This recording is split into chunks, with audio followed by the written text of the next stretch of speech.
Hello everybody, I hope you're having a wonderful day. Today I'm going to be doing some test cutting with the CMB main knife Predator. Well, some may ask, hey, you've already talked about this knife plenty of times. Yes, I have, and this right here is the example I have as my dedicated size comparison size knife. It's only achieved that position in my collection and has stayed with me as long as it has because I genuinely love the knife. But I recently picked up its premium counterpart to this is the Predator version 4 M390 bladed material. The stock thickness on this is significantly thinner, as well as the handle, than the budget variation. How much does this cost? Do you even want to bother watching the rest of this video? This is about $180, but hold on. I genuinely believe it's worth every single damn penny. This is a really premium feeling knife. There is very little that I've checked out there that is within this price range that feels as secure and stable from every dimension, side to side, nothing up or down, absolutely nothing. Also, for the people that are concerned about the bar not riding up far enough on the back of the tang, this thing rides up quite a bit. If you want to see the internals and a lot of the engineering that's baked into this unit, go ahead and watch my disassembly video. I will link that down below if you haven't already seen it. But there's quite a lot going on inside of this knife. So much more you wouldn't be able to tell from the outside. Also, you get extras. You have a tie pocket clip on this, but in the packaging, you not only get extra mega springs, but you also get a bent steel pocket clip if you prefer this style, which I prefer because I genuinely don't like how this pocket clip functions, really just as a personal preference. They've also decided to downgrade, in my opinion, the strength of the omega springs. But on the original, you do not get any extras, but on the V4, you do. You also get an extra filler tab. Yes, it's very difficult to see, but yeah, that is a filler tab because this is completely ambidextrous, which is really sweet. So if something happens to that filler tab, you got an extra one. Full T8 construction, except for these little bits right here on the actual crossbar itself, but the original one just had T6, which in my opinion are not as great. So let's go do some basic stuff. I wanted to see how these things feel side by side. It is a little unfair because this is in 14C28N, has been sharpened at least 6 times, and the edge is laid back to about, I don't know, 16, 17 degrees. This is a brand new factory edge, which is beautiful, might I add, but is, as I mentioned earlier, significantly thinner of stock. So that just means it's got to be a lot thinner behind the edge, right? So I'm just gonna go ahead and we'll start with the budget one. Throw this in the pocket real quick.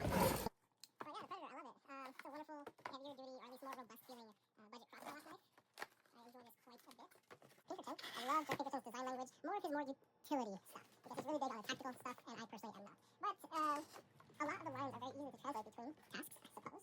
But yeah, one of my favorite things about this knife is that it is cheap, it's affordable, it's very robust feeling. It comes in a multitude of different colors. There is also a plunge lock, button lock styled variation of this. I do not acknowledge the existence of it because I don't think it was ever really necessary to make it. But that is really just my opinion. CMB, and when I say they, I'm referring to CMB made knives. They decided to come out with a regular button lock, plunge lock style knife after essentially the button lock was already dead and beaten into the ground, and everybody was coming out with the top liner lock or the button actuated. The button actuated or disengaged liner lock. And CMB, when I asked them in a comment on their Instagram, I asked them, I said, hey, why'd you guys do this? And they're like, well, it's just for the people who want it. And I know I don't speak for really anybody but myself and maybe people who agree with me on things often, but I genuinely don't think it was a good idea to have made just a regular button lock. A lot of people just don't trust them. I mean, I gotta make a poll probably, but comment down below. Would you rather have the crossbar lock variation or the button lock variation? Or if they made a top liner lock variation, would you buy that over just a regular plunge lock button lock? I'm pretty sure I know your answer already, but I could be wrong. Let's see how the Cremo one does. Glorious, of course. Beautiful. I definitely feel a lot better behind the edge. Go ahead and indexing. Beautiful. Plenty of bite. Yeah, that's nice. Let's do some spine whacking for anybody who cares. Oh, and they tell you don't do spine whacking on a brand new knife because, you know, it hasn't had time to set in. Like I said, this thing sits so far up on the bar. Let's see if we could actually zoom in on this. It sits so far up on the bar, it's not going anywhere. Are you going to be doing any tasks doing like this with a knife? No, you're not. There really isn't anything that requires that kind of motion. That's honestly pretty dangerous. Any rock? Nothing. Beautiful. So yeah, just don't do stupid stuff with your knives. Use them as cutting tools because that's what they're meant to be used for. That's kind of how it goes through cardboard. I got some old gloves that we can kind of chop through. I haven't done this test before. Oh yeah, there go all the fingers. So, well, most of them. So, oh, it's getting stuck in the groove right here. Yeah, there's that. Nice and clean, very, very bitey.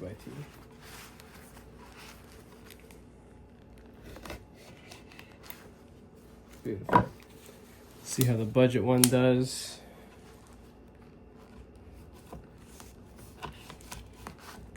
Just about the same, maybe with a little bit of struggle.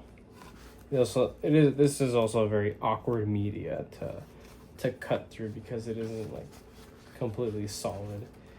But when you're using a knife, you're not always going to be faced with media that is perfectly consistent. There's that. See how the budget one does. Yeah, this bites in noticeably easier and goes in with a lot less force. This is my edge, of course, and it's been used, you know, lightly.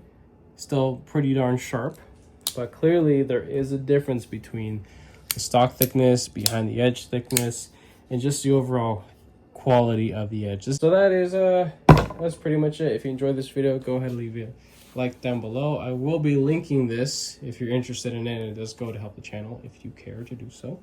Well, yeah, if you haven't subscribed already, go ahead and consider subscribing because that's putting more videos and content coming your guys' way. With that being said, I hope you have a wonderful rest of your day.